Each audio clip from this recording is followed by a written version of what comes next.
Hello, Americans and other friends and subscribers around the world. So we're going to do an episode 4 of This Is Us. Take it, Miss Kitty. Take it. So we left off at, where did we leave off at? Well, we had just barely touched on having Cara, our first, together. So we were just going to pick up from there. We kind of skipped ahead a little bit with our friendship with Carrie and Paul. So we're going to kind of backtrack just a smidgen. But the pregnancy was wonderful. I love being pregnant. We had a... The first time. Yeah. The delivery, the way she came into the world was something special. We had a lot of family members in the room with us. There were seven family members in the room. And our doctor asked if some students could come in and observe. So we said yeah. So Cara came into the world with 14 people in the room. And on video. And on video, yeah.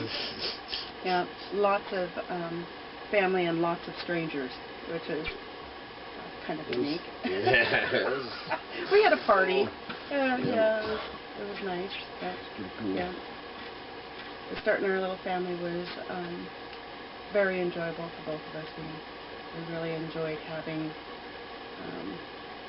I just seen that mouse. You saw that? Yeah. What's that thing called? A shrew. Shrew. Shot it with 22. But anyway.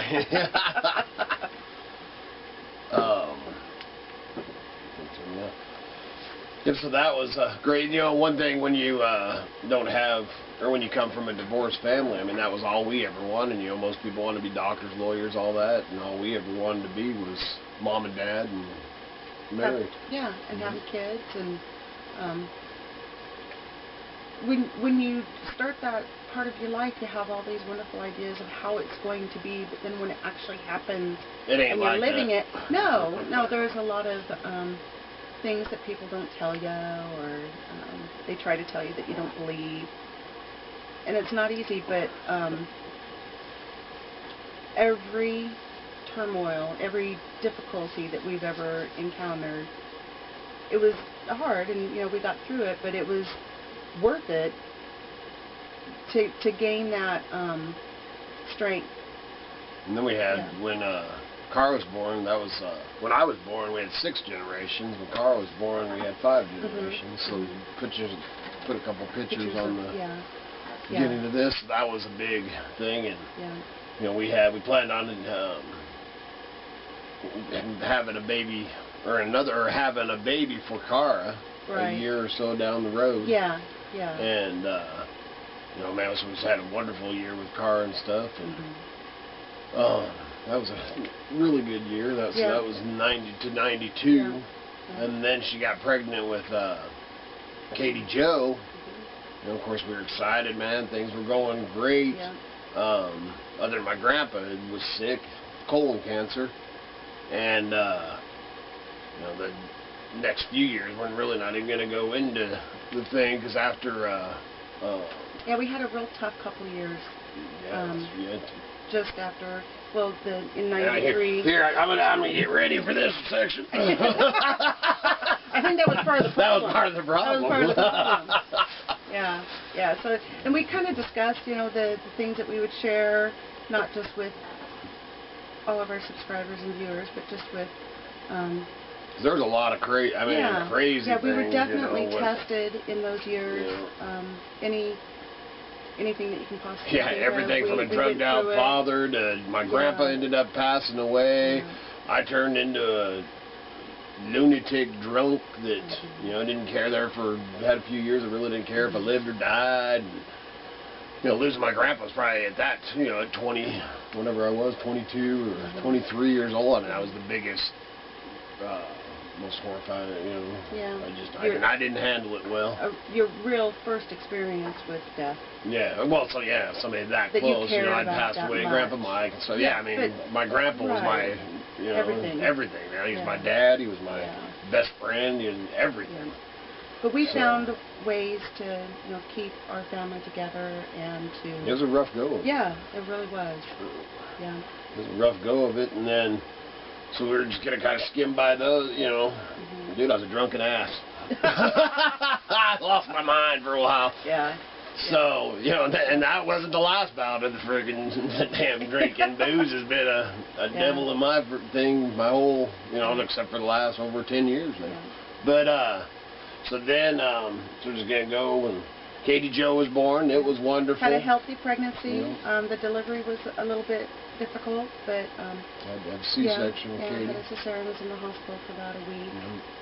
And that same year that all that, you know, all the turmoil and everything happened, Frances that I talked about and lost her grandpa also passed away. Yeah. So both of us lost our grandpas that year. I'm telling you, man, it was rough. Yeah, 93 was. And it lasted for a couple of years. It was rough. Yeah.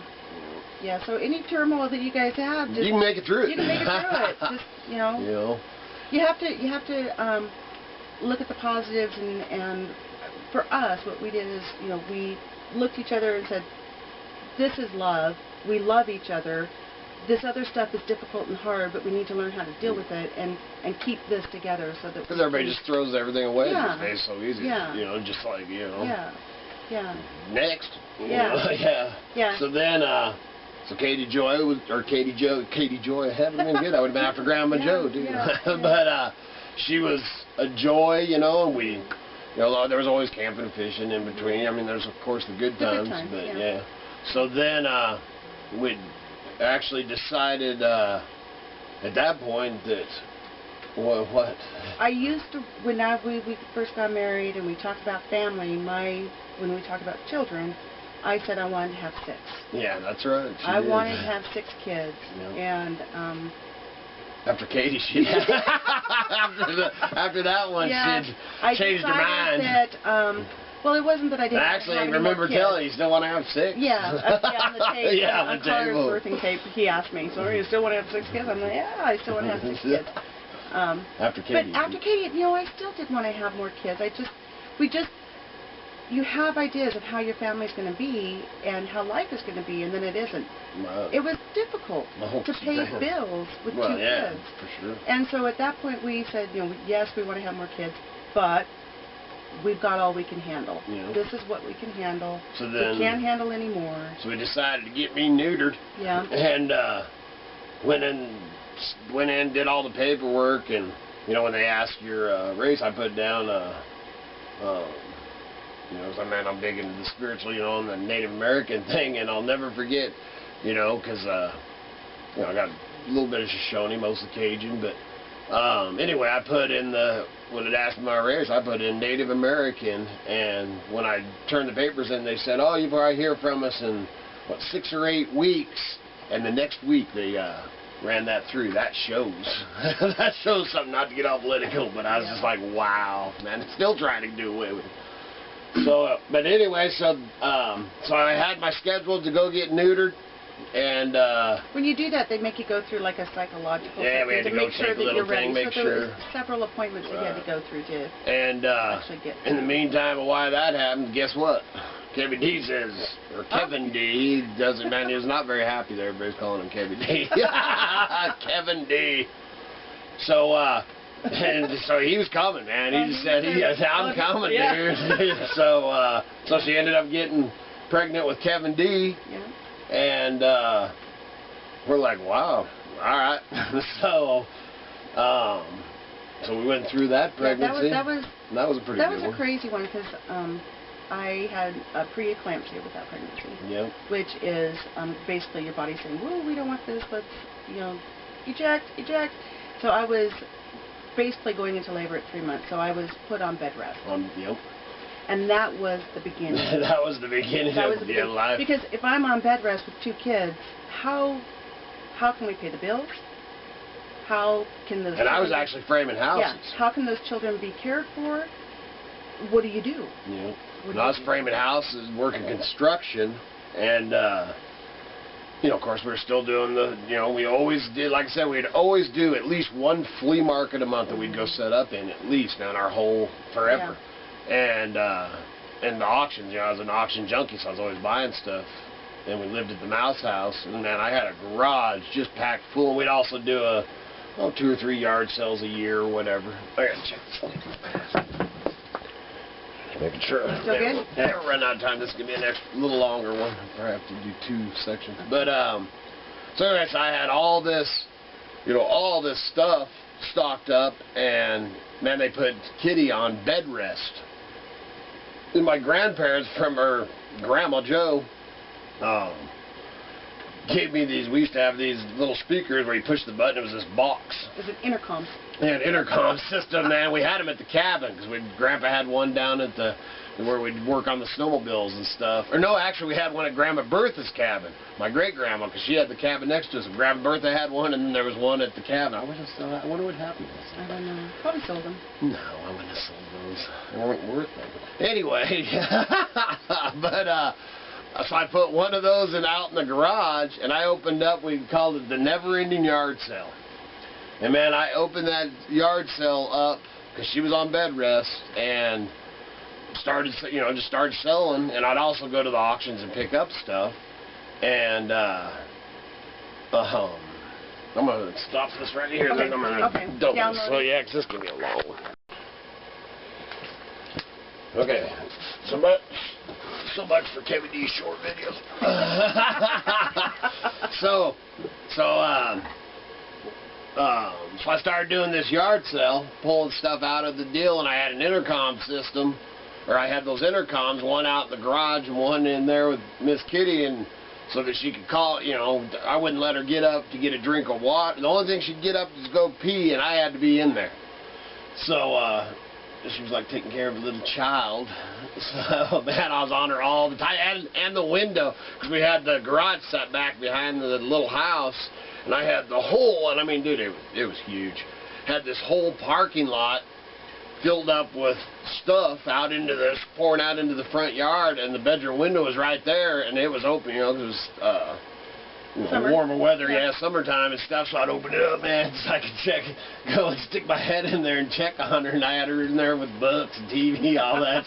Man, 6 months. Yeah, he didn't like it when I'd say, lunch is ready. Yeah, you're grounded. So we went through that. Well, we'd sit in there, and I'd kicked around the idea with her before that I wanted to sell off everything and move into a motorhome and go travel around the country. And she'd always, you couldn't do it. You couldn't live with me and the kids in a small space, And so this went on. We'd talk about it in the evening and stuff, because I mean, we were doing really well with all the junk I had out there. Yeah, I got a quick story on all that junk. Yeah. No, you tell the story. Okay. You're better at it. So I get pretty well known around there for being the junker, and Sundays, we learned in that process. Sundays was usually the one day that we wouldn't do it. Sundays are just for yard sales or the pits, man. The best yard sale we ever had was on a Tuesday, which was crazy. But we were open all week, so it didn't matter. But Friday and Saturday are always the best. So anyway, so we're sitting there because Sunday was the one day that we'd shut down and stuff. And so man, we're sitting there, and it's Sunday evening at 6 or 7 o'clock, man, and I'm like, what the heck? Nobody. Yeah, people don't come over on Sunday. And so I go and I open up the door, and he's all, hey, kid, man, I just had a toilet break in one of my rentals, and the only place I could think of to maybe get a toilet on a Sunday night was you. And man, you got any toilets, man? And I'm thinking for a minute, and I was all, man, I just picked one up last week at the yard sale. So I went out and I sold him a toilet out behind the shop. So that, is that the story you were going to say? Yeah. That one was funny. So that was pretty cool. So anyways, I kept on plugging away at Miss Kitty. I want to do it. And so, the pregnancy's going on. It's getting closer and stuff. And she's all, and she was working she was on leave, I think, but you were working at the city.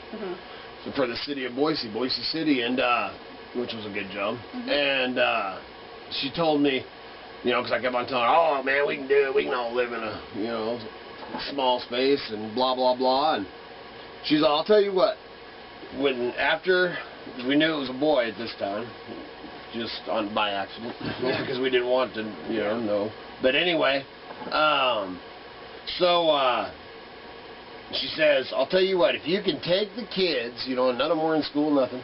If you can take the 3 kids and take care of them for 1 year, then we'll sell everything and move into a motorhome. And I was like, all right, I can do that. Yeah, I was confident that he couldn't do it. Yeah. So that's the only reason I gave him that. Yeah. So we went through the rest of the pregnancy, you know, and I sold stuff, or did the never-ending yard sale, and so then she ended up going into labor with Kevy D, and she wasn't even in the hospital for 24 hours. No. She had that. No, he was born at, I went to the hospital at midnight, got there at midnight. He was born at 12:45, and I was home by 9:30 in the morning. Yep, it was awesome. It was express my Yeah, yep, it was quick and in fast. and out. Quick and fast. So then we have Kevy D. So then, you know, she took I think a week or something, 2 weeks. yeah, 2 weeks or whatever to recoup, and then she went back to work at the city. So the year started. You know, Kevin was born on October 10th. Mm-hmm. So, you know, this is the end of the yard sale season and stuff, and what I do in the wintertime is I was in the transporting business, because I'd do 4 to 5 auctions a week, and I'd transport, and I'd buy stuff at this auction, pull out the stuff I wanted to flea market, and then take the rest of it to another auction. I did that. Well, I started doing that with 3 kids, and everybody around knew me, you know, with these kids, and like we'd hit this one, which I had Kevin D in a backpack on my back, and I'd go with, you know, with Katie and Cara on hand, and I'd go to these auctions, and there was one auction that we'd go to. It was a Salvation Army auction they used to do, and the first thing that I'd do, and they always did the toys, and the first thing I would do is I'd buy a pallet of toys. Man, and then I'd put the girls over there with the pallet of toys, man, and I could see them the whole time. They'd just be digging through all these toys, man. They loved it, man. They still are like, man, you know, we have more toys. Yeah.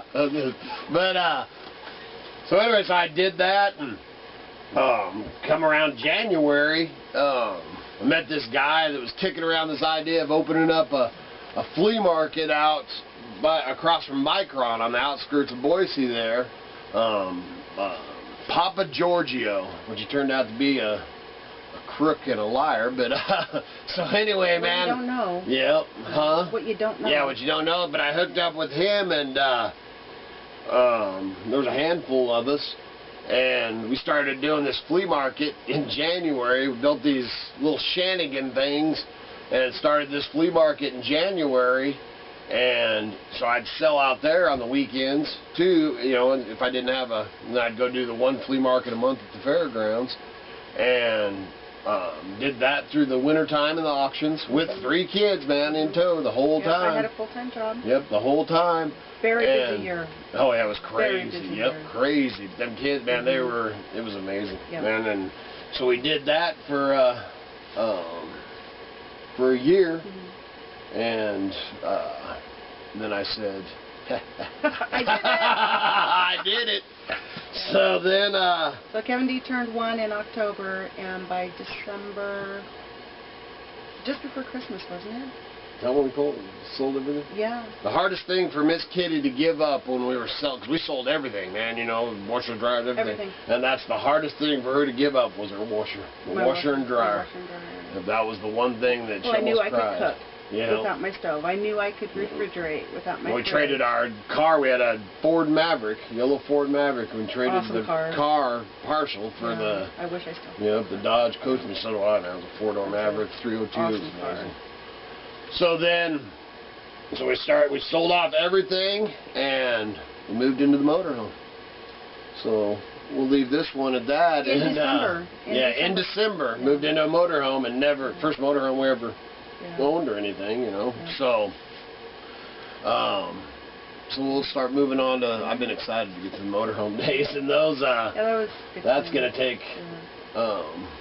Several videos. Yeah, several videos because that, you know, we lived in the motorhome for 5 years, around 5 years. It was under 5 years. Yeah. But some of the best. I mean, there were some crazy times, but some of the best. I mean, the kids. I mean, it's just amazing. Yeah. Basically, I always said it was the closest way that you could live off the land, you know, and live free. It was Mm-hmm. the closest way that you could do that in the 20th, I guess it was the 20th century, you know. But that was about the closest way, man. It was awesome. Yeah. So we'll leave this one at that, and we'll be doing the next one pretty soon because I'm pretty excited. Yeah. Well, we need pictures. We gotta get those. Yeah, I gotta pull them out. So I gotta dig those out of the snow.